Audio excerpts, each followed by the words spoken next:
So you're working out, you're doing your cardio, you're cutting your calories, you're not noticing a difference in your body. Your weight might be staying the same, or it might actually be going up. By far, the biggest question I've always gotten and continue to get is, what do I eat to lose weight? Diet and nutrition is far and away the biggest issue people have when it comes to optimizing their health.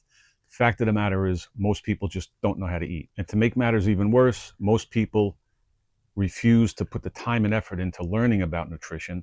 So they'll double down on their nutritional ignorance and try and compensate by just doing more exercise, running the Planet Fitness and jumping on a treadmill for an hour. I tell people over and over and over again that your health manifests itself from the inside out, not from the outside in, meaning that exercise is not some sort of punishment or penance for your bullshit lifestyle. We eat to get nutrition, we eat for health, we eat to get energy.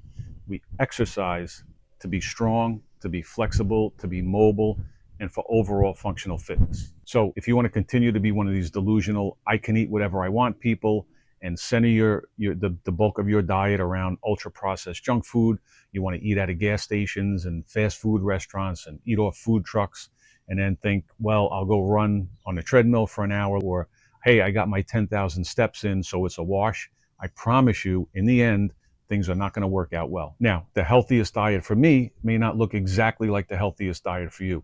We all have different physiologies, we have different preferences and different tastes. But the one thing we should all agree on is that in order to be truly healthy, that the bulk of your diet should be centered around whole, real food. And just so we're on the same page here, this is food, this is not food. This is fake, this is real. Junk, real food. Poison, food. Now, let's be real. In today's day and age, not one of us is ever going to be 100%. But I think that if we can get to around base our diets 75% of the time around whole, real foods, I think the vast majority of us are going to be way ahead of the game. There are very few people, certainly I've never met anybody that has the genetic fortitude to withstand the standard American diet. And I don't need extensive research studies to back that up. All you have to do is open your eyes, walk around, and see what's going on.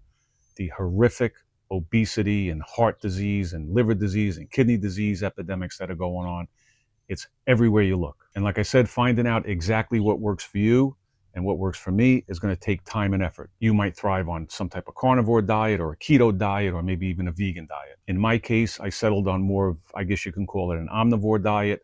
I get plenty of protein from animal sources. I eat a ton of fruit, and I eat a good portion of vegetables. Now, I feel good eating that way, but that would mean nothing if I wasn't healthy.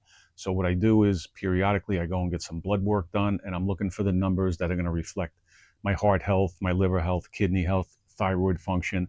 And as a guy, I'm always looking at those relevant testosterone numbers. So if you're settled into a certain way of eating and you say, hey, I feel good doing this, you certainly want to back it up with the data, right? You want to look at those you want to get your blood work done at least periodically and check that out. And if you have, micronutrient deficiencies, or maybe your liver's not functioning correctly, you might have some fat on your liver, you want to maybe drop the dogma if you're insistent on one way of eating and eat to save yourself. I'm 61, like most of you. I grew up on a standard American diet. In my younger days, I never knew. I never even thought to consider the fact that what we put in our mouths on a consistent basis is the biggest driver of disease in the body. I thought I was doing well for myself up until my mid to late 40s. My weight started going up, as did my blood pressure. I'm pretty sure I was near pre-diabetes stage. Conversely, my testosterone was in the tank at that time. In my late 40s, it was in the high 300s. I actually did a video about my testosterone journey. You could check that out if you're so inclined. I'll put a link right here. Now at 61, I'm nowhere near diabetic. As far as I know, my heart, liver, kidney, thyroid, all my organs are functioning pretty well. My testosterone is well over 800. I work out all the time and I feel good doing it. And why is that? I can assure you it's not because I'm some genetic anomaly. I'm no bigger, better, stronger, or smarter than any one of you watching me. But like I said, back in my late 40s, when things were really going south, I sat down, I did some very serious self-reflection. I looked at my lifestyle, I looked at my habits, and I told myself, this isn't working. There's got to be a change. And that's exactly what I did. I didn't wake up one day and decide I'm going to change everything in my life and just fix everything overnight. I had to pick and choose my battles. I started with my diet. One of the first things I did was attack the booze.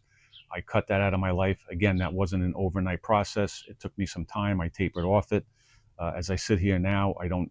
It's been years and years since I had any alcohol, and if it wasn't the best decision of my life, it was damn near the best. I cut things out of my diet like soda. I was a soda fiend my whole life. If I don't care if it was Pepsi or Dr. Pepper or 7 Up, I drank it.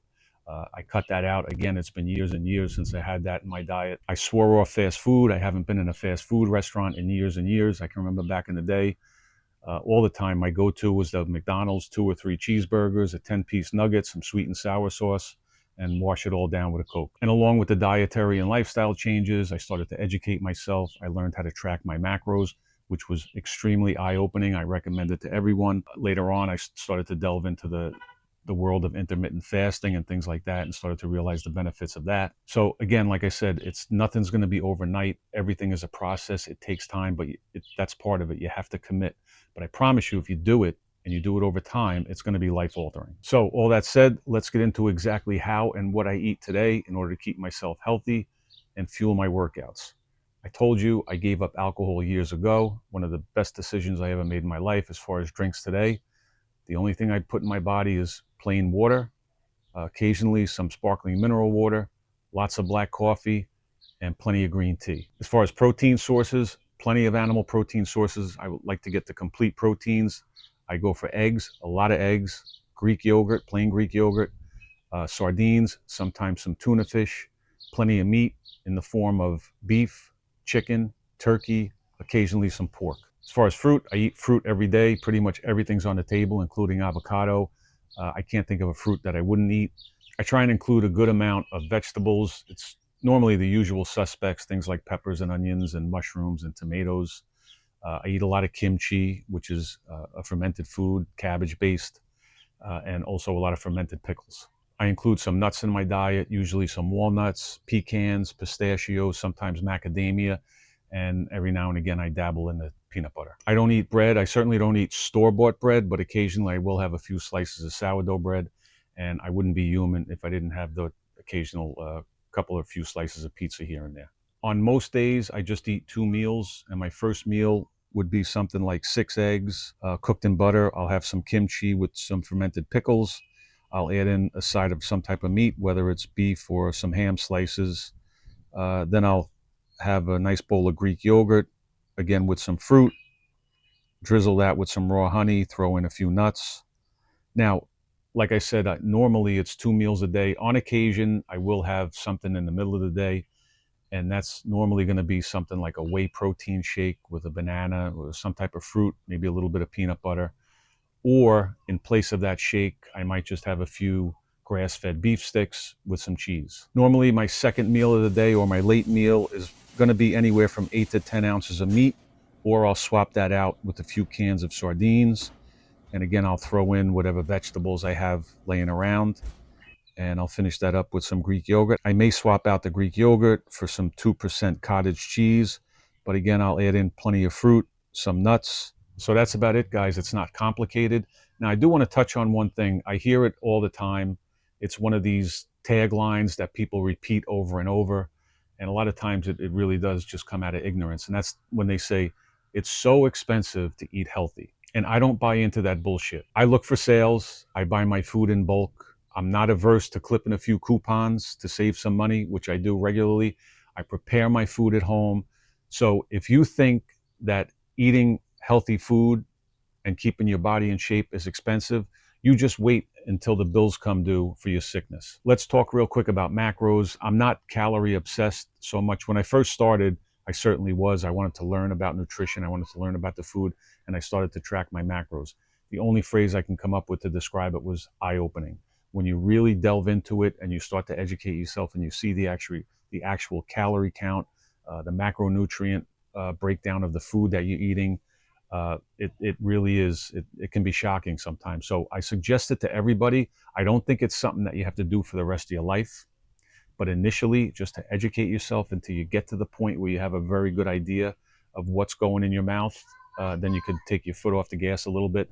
But I think right out of the gate, when you're starting out, I think it's an indispensable tool. One app that I use is called Chronometer. I think it works really well. I don't have any skin in the game. I'm not selling it. I'm not affiliated with them at all. But I'll leave a link to that down below if you want to check that out. If not, there's a million other apps that you could do. but highly recommended. All right, guys, we're going to leave it at that. Like I said, your health comes from the inside out. It's critical what goes in your mouth on a consistent basis. If you need a little bit more information, like I said, about macros, click that link below. There's a free PDF download there for you. You can check that out. Other than that, I appreciate everybody being here. Get your reps in, stay healthy, stay safe, and I'll see you in the next one.